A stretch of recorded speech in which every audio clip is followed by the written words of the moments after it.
உலகத்தின் பார்வையில் இழிவாய் எண்ணப்பட்ட எங்களை உம்முடைய அழைப்பினால நிறைத்து எங்களை பயன்படுத்துகிறீரே. எங்களில் என்ன நன்மையை கண்டீர் ஆண்டவரே?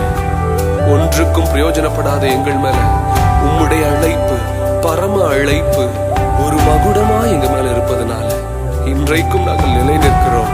உமக்கு நன்றி தகப்பனே. என்னில் என்ன நன்மை கண்டீர், என்னை அழைத்து உயர்த்தி வைத்தீர். என்னில் என்ன நன்மை கண்டீர், என்னை அழைத்து உயர்த்தி வைத்தீர்.